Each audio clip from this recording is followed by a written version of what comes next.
Good morning everyone. Myself Dr. Chandan Kumar, MDS orthodontist practicing Sitamarhi Bihar. Braces treatment कितने तरीके के होते हैं आज मैं आपको इस वीडियो में बताऊंगा। पर सबसे पहले आपको जानना है बेसिक क्राइटेरिया क्या होती है ब्रेसेस ट्रीटमेंट लगवाने की।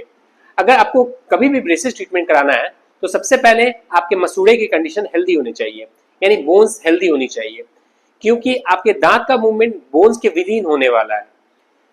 और ये सबसे बड़े डाउट्स है मन में कि किस एज पे ट्रीटमेंट कराएं या किस एज तक करा सकते हैं। अगर बोन क्वालिटी आपकी अच्छी है तो आप 40 और 50 इयर्स में भी आप ब्रेसेस ट्रीटमेंट आराम से करा सकते हैं।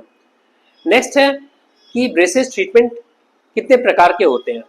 फर्स्ट, मेटल ब्रेसेस जो आम दिनों में आप रेगुलर बेसिस पे देखते होंगे। ये एक बेसिकली कन्वेंशनल यानी पुराने समय से चला आने वाला ब्रेसेस ट्रीटमेंट है। किसी भी ट्रीटमेंट में प्रॉब्लम के ऊपर डिपेंड करता है उसमें ड्यूरेशन कितना लगेगा। वो 1 साल से लेके 1.5 साल तक लग सकता है। अगर प्रॉब्लम कॉम्प्लिकेटेड हो तो उससे ज़्यादा भी लग सकता है। नेक्स्ट आता है सेरामिक ब्रेसेस। ये हुए मेटल ब्रेसेस, बेसिकली इस तरह के दिखते हैं। ये बिल्कुल मेटल कंपोनेंट जैसे ऐसे होते हैं। नेक्स्ट अगर हम कंपेयर करें दांत के कलर के ब्रेसेस, ये आपको व्हाइट कलर के ब्रेसेस दिख रहे होंगे अगर हम लोग क्लोजली देखना चाहें तो।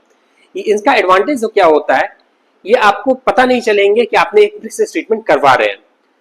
तो इसका सबसे बड़ा एडवांटेज क्या है कि अगर आपकी एज ज्यादा हो या आपकी वर्क प्लेस ऐसी है जहां एस्थेटिक आपका मेन कंसर्न है तो आप ब्रेसेस, सेरामिक ब्रेसेस करवा सकते हैं।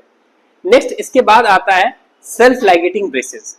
सेल्फ लाइगेटिंग ब्रेसेस का सबसे बड़ा एडवांटेज क्या है कि इसमें ट्रीटमेंट ड्यूरेशन कम हो जाता है, ओरल हाइजीन मेंटेन करना आसान हो जाता है, और नंबर ऑफ अपॉइंटमेंट्स, यानी आप नॉर्मल जो ब्रेसेस ट्रीटमेंट होते हैं जो मेटल या सेरामिक में आपको हर मंथ आने की जरूरत होती है, लेकिन सेल्फ लाइगेटिंग ब्रेसेस में आप उसी चीज को स्किप किया जा सकता है। यानी आप 2-2 महीने पे भी अपॉइंटमेंट ले सकते हैं और डॉक्टर उसका ट्रीटमेंट उसके अनुसार उसका एडजस्टमेंट कर सकते हैं। नेक्स्ट आता है अलाइनर्स या फिर इनविजलाइन।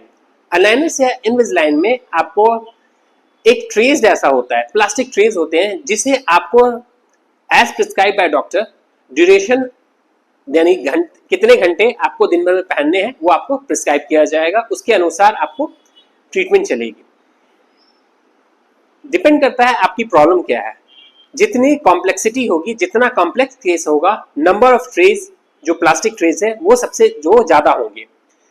इसका एडवांटेज क्या होता है कि आप अपने जो प्लास्टिक ट्रेज है, जब आप खाना खाना है तो आप उस समय निकाल के हटा सकते हैं, खाना खा लीजिए फिर वापस से आप लगा सकते हैं। इससे क्या है आपकी हाइजीन मेंटेन करने की इजी रहेगा।